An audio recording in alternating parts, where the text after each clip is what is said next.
that anxiety started? Oh boy, that's a good question, Weddy. I think that anxiety comes Mm-hmm. from, I think, trying not to feel what we're feeling, and Mm. shaming ourselves for feeling what we're feeling. I think Mm-hmm. it's really important that we learn to validate our own emotions, learn to take Right. care of ourselves differently, Mm-hmm. learn to talk to ourselves in kinder, gentler ways. Because when we are beating up on ourselves inside our own heads, we Mm-hmm. actually drive our anxiety into a frenzy. And we can escalate our own anxiety or we Mm-hmm. can de escalate it. And learning to do that is life changing. Wow. So, like, how can one learn to escalate their anxiety first and then de escalate? Yeah, I think we all naturally learn to escalate. Mm-hmm. And I think that, and Yeah. it's such a common problem that I run into in my practice with people, Mm-hmm. that people are completely unaware of how they're escalating their anxiety. And it's even sort of a, I don't know, like a misunderstanding of what anxiety is. I think a lot of Mm-hmm. people think I have anxiety like I have blue eyes. I think Right. it's not that. It's very much an internal process that Mm-hmm. you can learn to do differently, and you Mm. won't feel that anymore. So it isn't a given. It isn't something that you are going to live with your whole life. You can learn to manage it differently, and you'll feel totally differently. So learning to de-escalate has to do with recognizing, first of all, it is within your control. You can learn to calm down Mm-hmm. those thought processes that are escalating your anxiety, and you can learn to breathe and ground yourself in the here and now, and talk to yourself in a different way. So I want us to pivot a bit from just generalizing this, generalizing anxiety, and just speak more towards, or speak more to working single mothers, right? Mm-hmm. So a working single mother will come and say that she is anxious. Yeah. Can one just get up and say, I have anxiety without being diagnosed?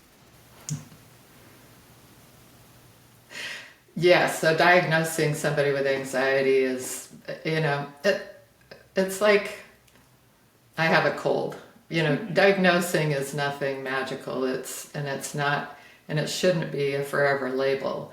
It's Right. an experience that you're having, and again, you can learn to work it through. So a lot of Mm-hmm. times, anxiety, I also think of it as focusing on the future, um, in unhealthy ways. So Right. catastrophizing, very black and white thinking.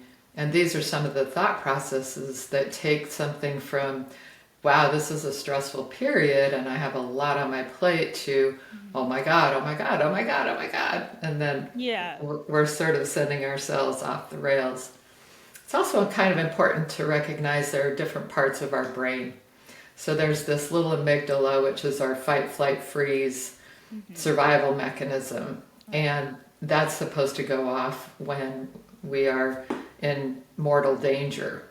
It's not supposed to be turned on all the time like it is in our Right. culture these days, because then there's a secondary part of our brain that's our emotional mind, where we make emotional interpretations of what's going on.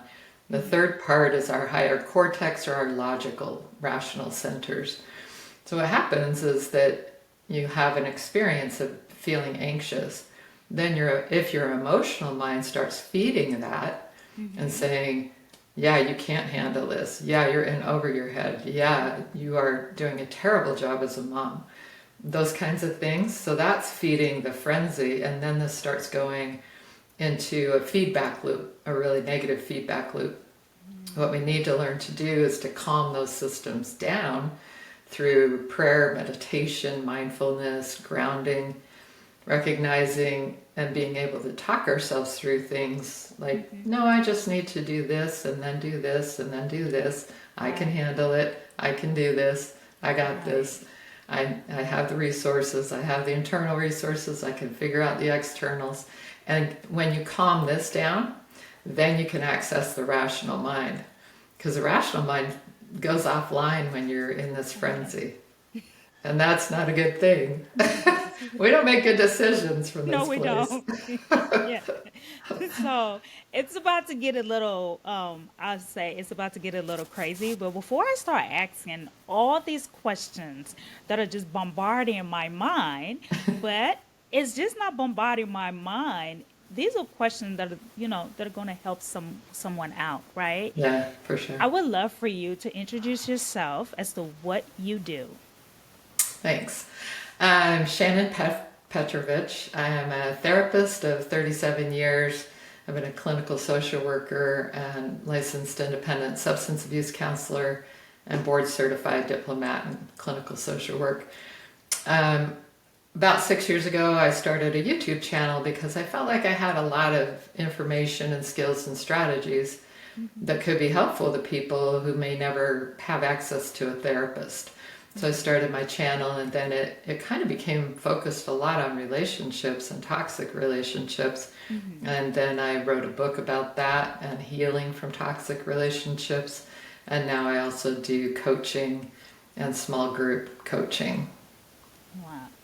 Well, Shannon, nice to have you. We're going to be blessed tonight to have you because we're going to talk about toxic relationship. But before we get into, before we get into the so-called norm Mm. of social media, because everything nowadays is toxic. Everything like toxic is toxic energy, toxic. So before we get into that, ladies and gentlemen, I'm your host, Weddy Gore, and welcome to Solo Shift Podcast, where your journey begins with every step that you take. Discipline is your guide. Welcome again to Solo Shift Podcast. Well, speaking of anxiety, how does anxiety comes about, shows itself, or presents itself in a relationship? Making their relationship or transforming their relationship in a toxic relationship. Yeah, and there's a lot to unpack there. Yes. One of the things that's really important, and I always start with in my work with people, is to really zero in on the relationship you have within your own head. So I've started to allude to this, but really the way we talk to ourselves inside our own heads is absolutely critical. And if that's a toxic relationship, if we are beating ourselves up all the time, then we are not going to make good choices in our external relationships because we're going to accept other people being not so nice to us. And that's not coming from a good place, and it's not going to end in a good place. So we have to really look at our insides first. And if we talk to ourselves in a way that is demeaning, degrading, condemning, devaluing, instead of being supportive, encouraging, and the way we talk to other people. Right. If you would talk to your best friend in a supportive, encouraging way, and yet when you make a mistake or have a struggle, you're like, you idiot, you're always doing it. Right. That's just a really big indication that you've got some work to do inside. And then we're able to set easy boundaries with other people on the outside because we're already supporting ourselves internally. So I think a lot of anxiety comes from that internal negative self-talk. I also feel like some form of anxiety comes from lack of time management. Yeah. Lack of time management, especially when you are a single mother, a mother who is working, and you're just solo on your own, doing it on your own, right? Being the provider for your child or your children. And when you lack boundaries to tell your employer that you cannot work at certain hours or you can work on certain days because you have to be there for your children, Yeah. you have this belief that when I speak up for myself and set boundaries, they're going to fire me from my job. So And then, go ahead. well, no doubt when, being a single mom and doing the job of Hmm. working as well as parenting and doing taking care of everything and everyone Right. is absolutely stressful. But how we navigate that becomes nearly impossible and absolutely overwhelming if we're also beating up on ourselves inside Right. ourselves. If we're saying, you got this, you can do this, and you ask for help and you know when to set boundaries with other people so that you're not stretching yourself beyond what you can do, Yeah. and you're advocating for yourself and not feeling badly about advocating for yourself, Hmm. then you're optimizing your ability to deal with that tremendous stress. Yeah. Anytime we don't set boundaries and or we set a boundary and then we're terrified that we're going to get fired, or that kind of thing, then that makes it much more difficult to navigate that. And people do become overwhelmed and implode. Hmm. And that's a terrible place to live. It is a terrible place to live because I remember I had this lady, I was working with her, and she kept saying, well, I'm always late because they ask me to leave at a certain time. And I just feel like I need the money, but then I'm always late going to get my kids Oh, off the bus. That, and she's in traffic, she's trying to get to where she needs to go. Anxiety is up the roof. So it's like she's always nervous. yeah. Always feel the need to please other people to be able to get her ends met, or just to be able to get by in life. So to a person like that, what would you suggest? Yeah, so there are three, I call it the three P's. There are three Hmm. ways that we undermine ourselves, Right. and that's people pleasing, placating, and peacekeeping. Mm. And when we're engaged in those things, we're not being whole and real and showing up fully. Hmm. So my thoughts, feelings, wants, and needs have to matter in my relationships, in my work, in my, you know, all of my relationships. Hmm. When those don't matter, when other people give me that feedback that those don't matter, I need to reassess those relationships. Hmm. Now, obviously, sometimes in a workplace, we are not it is a toxic workplace, and sometimes we have to deal with that anyway. But at least we can support ourselves in the process Right. of that and say, no, I can't realistically leave and get to my kids. And Hmm. so I have to leave at this hour and Hmm. stop the people pleasing. Because every time you do that to yourself, you're setting yourself up for firing off that amygdala, that, oh my Hmm. God, oh my God, oh my God, and then feeding that with guilt and Yes. shame and expectations that you can't possibly meet. And that's the setup for a lot of anxiety and a lot of always feeling badly about yourself, which is Yeah. terrible. Yeah. Yeah. So I have this. Okay. What I don't even want to get on that end right now.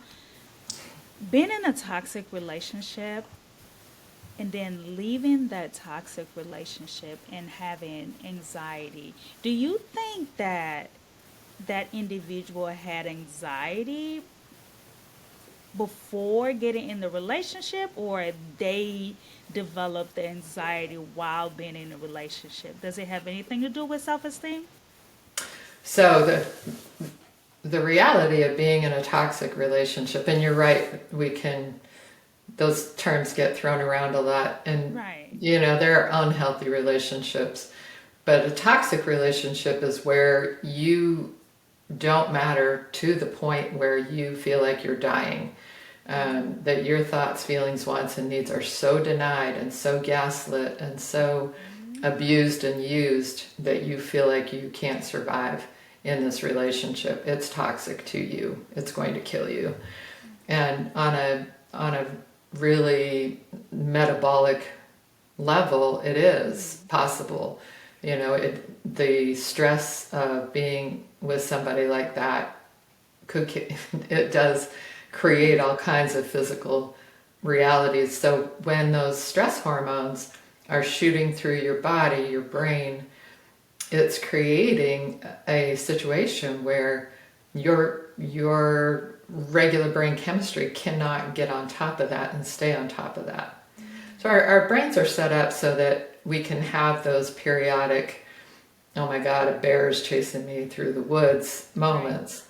And then our brain chemistry takes over and it calms it down.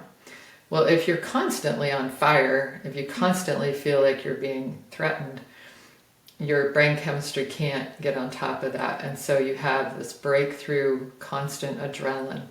It's a buildup of cortisol in the brain, and it causes anxiety and sleep problems and eating disorders and all of that stuff.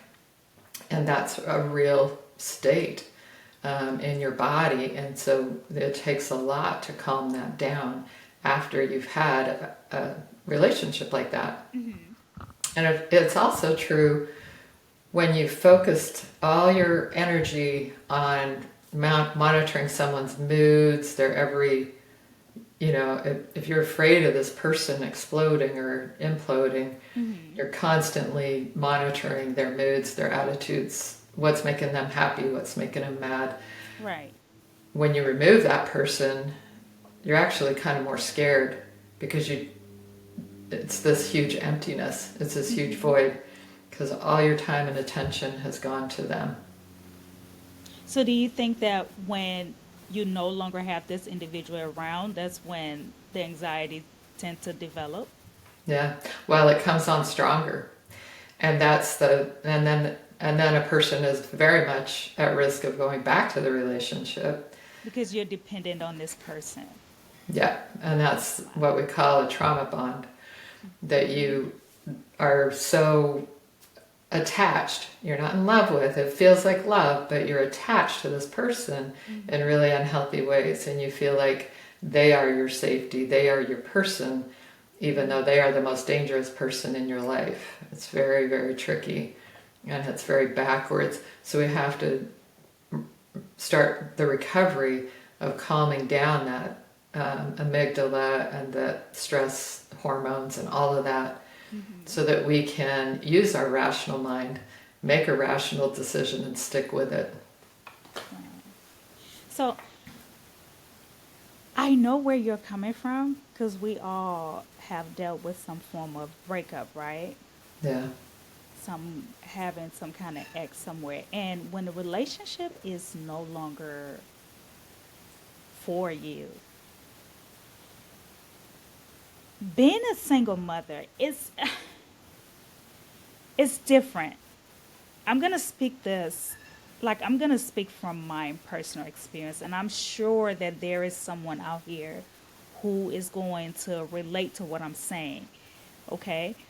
You leave the relationship, and like you said, you're afraid to be by yourself because you are in this space and have these thoughts about this person being the only person for you. But deep down within yourself, you know that this is not the one for me. Right. And you have that child by that person, and you're freaking out because you're going to be stuck with this child, and you're going to be with this child for a long time. Mm-hmm. So then you want to go back. And when you go back, I truly feel that not only do you have a high level of anxiety, you also have a high level of attachment issues, right? And you also have a low self-esteem because you have not seen yourself as someone who's worthy of being away from this person and can do this by his or herself. Right. So what do you tell a person who is going through a toxic a toxic relationship and experiencing these emotions or these feelings of anxiety, okay, and I want to go back. I feel I can do it, but then I don't know if I can do it. I'm going to be stuck with this child and so forth. Yeah, and that's so important. And you've got to give yourself the time and the space to heal those traumatic experiences. And typically, we don't do that, and our culture doesn't teach that either. No. Unfortunately, I did a video on YouTube that I called "Follow Your Heart is the worst advice you can give a person in a narcissistic relationship." Oh. And so what happens is that you do become attached to this person, and Hmm. you equate it as love because that's what our culture says. Oh, I'm in love. Well, it's just not. That's not love.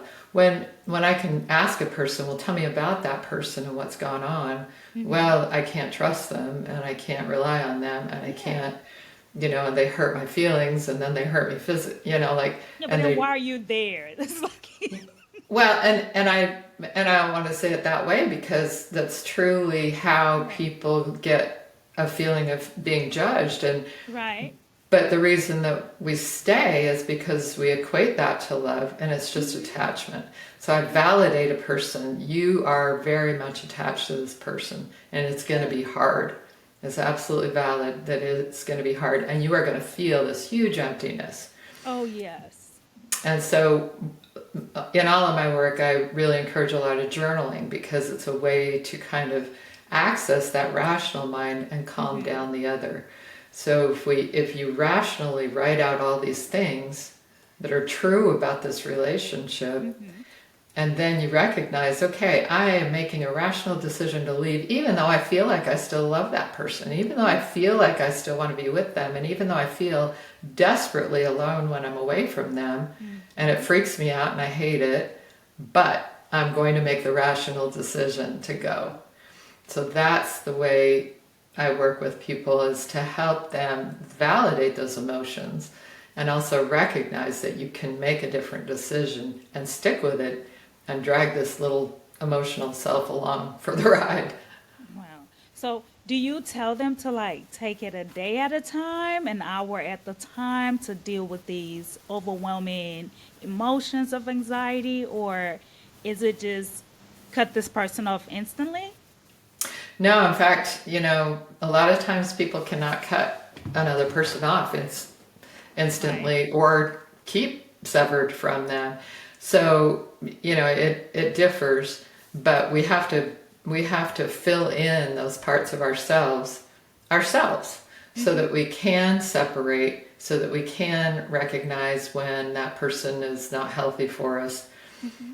and we can actually learn to take care of ourselves even if we have to stay in that relationship to some degree, whether it's co-parenting or some people are dealing with a toxic parent or a toxic adult child or a toxic sibling or what have you. So sometimes Yeah. we choose to stay in that relationship, but you can learn to set boundaries. So, And uh-huh. go No, ahead. no, go ahead. No, go ahead. So it's really important that you recognize, like, what of this breakup is freaking me out. When do I need to reach out for a friend, do Mm-hmm. some more journaling? It's almost like a drug sometimes, like you have to just not contact them when you know you're too weak to make a good rational decision, and then deal with them when you do have to, in a really cut and dried way. I call it, people call it the gray rock. I like to call it the journalist approach.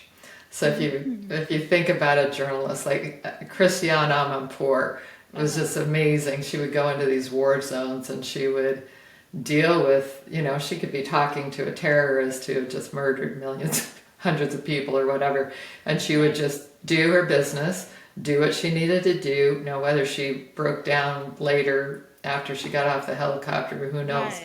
But she showed up and did her job and then left. And so if Right. you have to share kids, you show up, you do the deal, and you leave. And you don't let yourself get emotionally hooked. Um, and then you go and take care of yourself in whatever way that looks like, getting the support. Sometimes it is 1 minute at a time, but you're going to stay in that rational decision to leave. Wow. So is there where you go with the boundaries and also have the no contact? Sometimes you do need to be no contact, and if you don't have kids together, then you can do that, and it's probably preferable because we don't do well trying to detach from that strong attachment and then have to keep sticking the band-aid down and ripping it off again. Right. So if you don't have kids with that person and you know it's toxic, then it's best to go no contact, and to keep setting boundaries, sever all contact, don't look at their social media, don't let them look at yours, just all those things. And don't let them reconnect when they randomly want to reconnect with you. You need to block them because they will reconnect as soon as you're feeling a little bit more whole again. Right. And they'll drag you right down that negative track again. Yes. And so we gotta make sure that we protect ourselves from that. So let's say you have a child or children with this individual, right, who is toxic, and you go no contact with this person. And after you've gone no contact with this person, you realize that your kids remind you of this ex. Yeah. So how do you how do you navigate that situation? Because you see them and it's like an instant sick feeling to your gut. Yeah. Well, and unfortunately, we teach others how to treat us. And so I've definitely experienced a lot of clients who have treated their kids in ways that allows them to treat them less than ideally. So, if we haven't set good boundaries with our kids around, how they treat us, that's going to smack us upside the head when we see, and they may be acting just like your ex, and that can be super triggering. Oh my gosh, one of my first jobs out of college was at a battered women's shelter. Oh And my this was God. the most profound experience. This little 3-year-old, I mean, he was just barely learning how to talk. But we were all in the kitchen, and this woman had left her abusive husband, and this little 3-year-old boy was, Mommy, I want ice cream. And she said, well, dinner's almost ready. So no, you can have some after dinner. And he smacks her in the thigh. I mean, he was just a little toddler. He smacks her in the thigh and called her an effing B. So that's how young they're learning from their parents. Right. So you can definitely have those experiences where your kids have watched your ex get their way, and you are now at the I'm feeling like victimized by your kids. But you are the parent, and you can stand up to them, and you can set boundaries with them, and you've got to as soon as possible, so that you can not recreate that dynamic. So I want us to talk about mothers who feel that they are experiencing some form of worthlessness, like they are not worthy at all. And they feel that they need to keep a partner in their life to represent the bio father. Have you ever encountered any one of those cases? Yeah, I think that, again, we have to look at that relationship we have within our own selves. If we are not comfortable alone, if we are not comfortable doing things independently, we're going to be more accepting of a relationship that's less than healthy. Yeah. And so we've got to fill ourselves, we've got to fill our own cup, we've got to honor our own needs, our own thoughts and feelings. And for getting into a new relationship, take your time. Really get to know that person. I I ask people, you know, before you jump in the sack with somebody, I want to encourage you to think about, would you hand them the keys to your car, the keys to your house, and the PIN number to your bank account? Mm. If the answer to any of those is no, then why would you hand them your body? Ooh, that is a word. Yes. Somebody needs to hear that. Yeah. Yes. And yet in our culture, if you don't jump in the sack on the third date, you're going to get friend zoned and you're never going to get a man Yeah. or a partner. And that to me is just so sad and so terrible for women to feel that way in particular, that we, that is an expectation. Right. It just disrespects ourselves in so many ways. And it's just really important. You're attaching, when you get intimate too soon, you are attaching yourself to that person. Yes. And you probably barely know them until you've seen them go through disappointment, frustration, grief, anger, all the things. Yeah. You need to see them Financial go through all issues. the things. Yeah, stress. Yeah. You don't know them. They can seem perfectly wonderful when everything's good, but what happens when the chips are down? Do they act like a 5-year-old all of a sudden? Do they start blaming you and start acting out, or do they ghost you and go to the bar? There's just so many possibilities of how people cope, and you want to know a lot about how that person copes Right. before you get attached to them. Wow. Speaking of how people cope, how do you think people cope when they are going through breakup?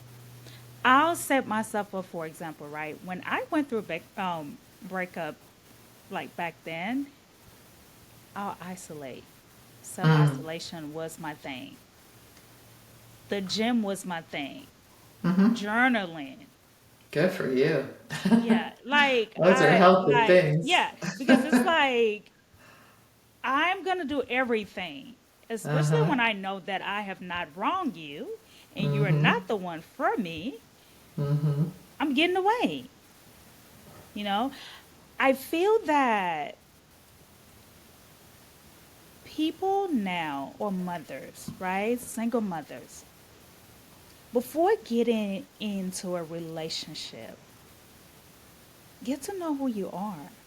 Exactly. Get to know who you are. Understand yourself. Who am I? What makes me me? What are my identities? And until you can identify those things, like what are my values? Mm-hmm.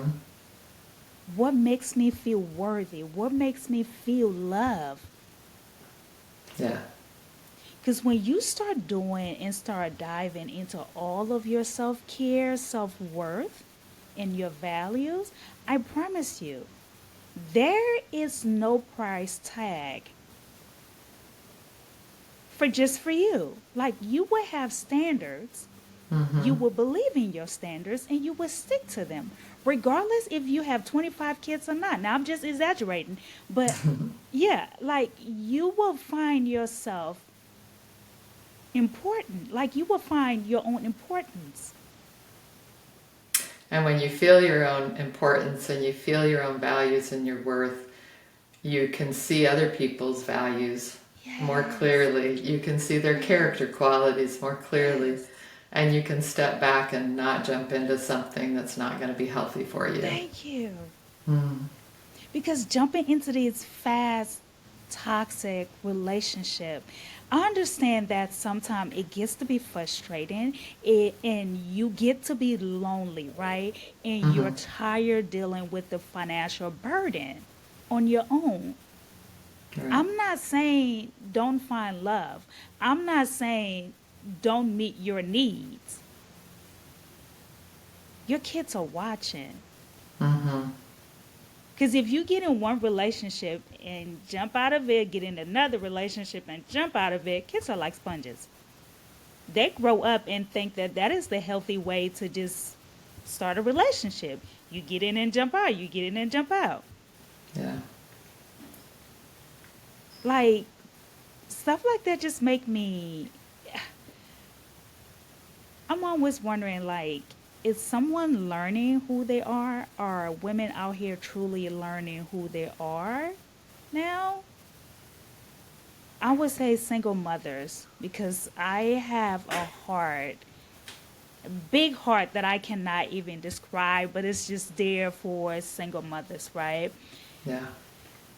I just feel like they just need to have more patience when it comes to them. Give yourself more compassion. I heard you say earlier, if your friend comes to you and ask you for an advice, you will have every kind Mm. words to give to that person.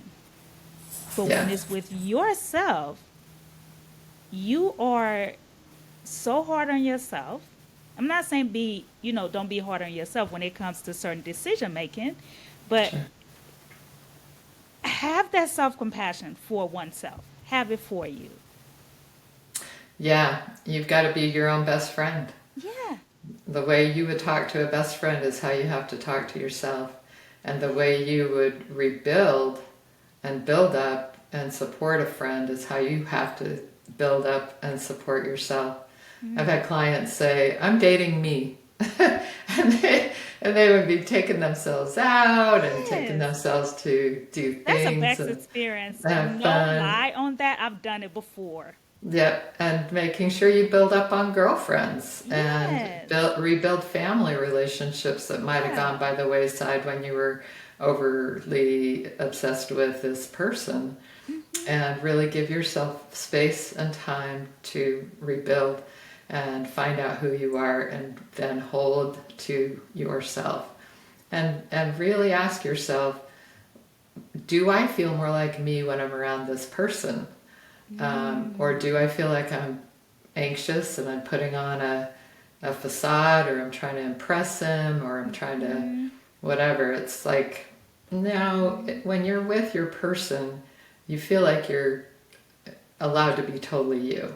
Yeah. And if you don't feel that way, either you're carrying baggage from your last relationship and you need more time without that relationship, or you're with somebody who's not really honoring and respecting who you are. And it's easy to tell if you take space and time for yourself. If you take an evening and go spend time with a girlfriend or with your family or whatever, Hmm. and they ghost you or they pout or they throw a little, kind of a little implosion or fit, or, oh, I guess you don't care about me like I care about you, or, any of those little microaggressions. Yes. You just step back and go, okay, Right?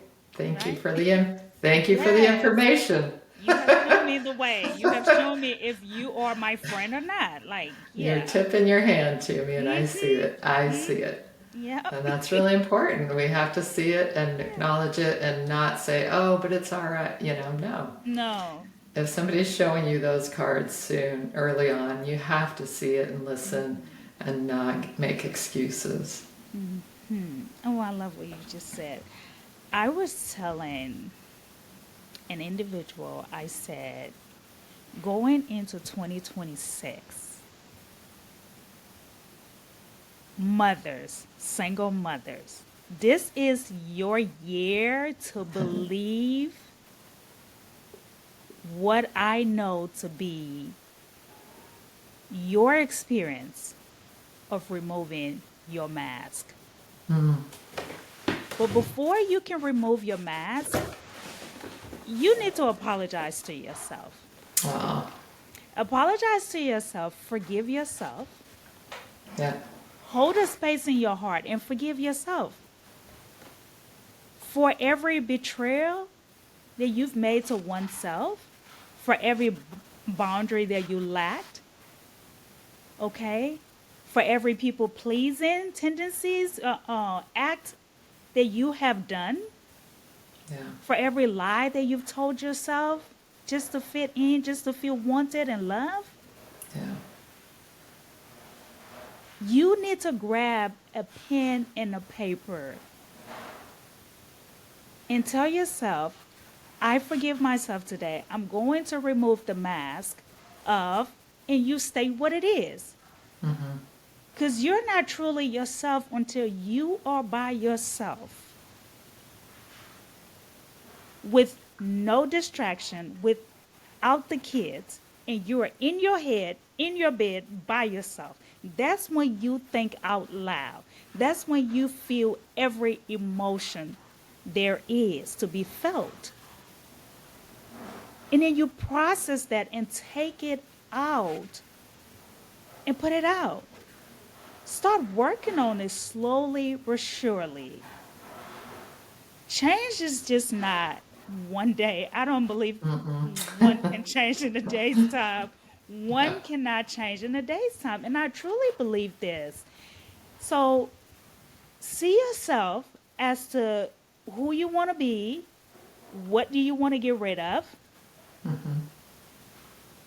and remove all of those things that is no longer serving you. Like the mask of you not presenting yourself to be the best version of woman that you know you can be. You throw that away. To hell with it. If you are the mother that you want to be and you don't feel yourself being that person right now, you ask yourself, what can I do? What am I doing now? So it's always stepping into that space of course correction, right? I haven't been this way, so let me just pivot and be this way and see how it's working out for me. Maybe someone needs to hear this, and I just truly felt this earlier on today, and I was telling a coworker that I was like, just be that, because it's like being your authentic. I would rather be my authentic self and sleep good Yeah. than to be someone who I know I'm going to question when I lay in the bed and run free in my head as to what I should have done, how I should have said it, and how I should have presented myself in that time and space. You know? Yeah, I love what you said about self-compassion and self-forgiveness because if you've been in a traumatic relationship, you've been through some stuff and Yes. the first words out of everybody's mouths when they're coming out of a toxic relationship is, I've been so stupid. No, no, no, no, The no, self no. blame. I Yeah. pull a time out immediately and I say, look, you were trusting, you were forgiving, you believed in them, you believed in what they said every time they Yeah. falsely apologized, you you were dedicated, you were devoted. None of those are bad qualities. Yeah. They're just qualities that you have to protect and For the defend right person. for the To right give to the right person. person. Yeah. Exactly, because those are wonderful qualities in a person. You are a wonderful person. You just need to be more careful with who you attach to because you attach deeply and Yeah. completely, and you can't, and now you have to forgive yourself for attaching to that person and not giving up on them to your own detriment. And Yeah. now it's time to take care of you and save yourself for a person who is um, trustworthy Yeah. And and deserving of all of the deserving of your qualities. dedication and your Yeah. love. Yeah. Wow, that's powerful. I am so grateful to have you today. You have no clue. I'm so grateful to have you. Is there anything that you would like to tell our audience before we end this show? Well, I love this conversation with you, Betty, and I Thank just you. love when people authentically have these podcasts. It's such a neat thing. Just didn't exist years ago, and I just I love it. know. It's I so know. cool. So we can get on and just talk in a real way. I know, Yeah. right? Instead of being behind the mirror and just being like, okay, do this, do that. Yeah. Go ahead. So, yeah, if you want to connect with me or learn more, healfromtoxicrelationships.com is my website, and there are some training videos.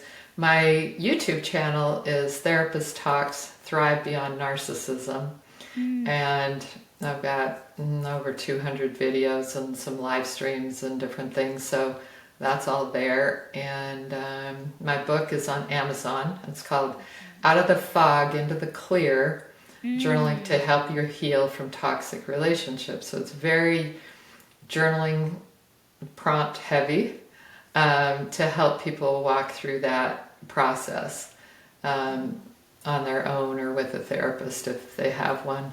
And my individual and group coaching is available through healfromtoxicrelationships.com. Again, thank you so much, ladies and gentlemen. I am your host, Miss Wendy Gore. We will see you on the other side. Remember, Solo Shift Podcast is just not a podcast. It is a lifeline. And the reason why it's a lifeline is because of people like Shannon that we have. You get to connect with every individual, every co-host that you meet on every episode. Get the help that you need. Engage. Get the support. Again, we love you. Have a good time. Do not forget to subscribe, listen. We are on everybody's social media. Instagram, TikTok, YouTube, X, which is what, Twitter? And what's the other one again? Facebook. And it is and it is Solo Shift Podcast. The name is not going to change. You will see my picture, my face, and you'll also see the logo. We look forward to getting your comments as to what part of this podcast can you relate to. I love you and have a good night.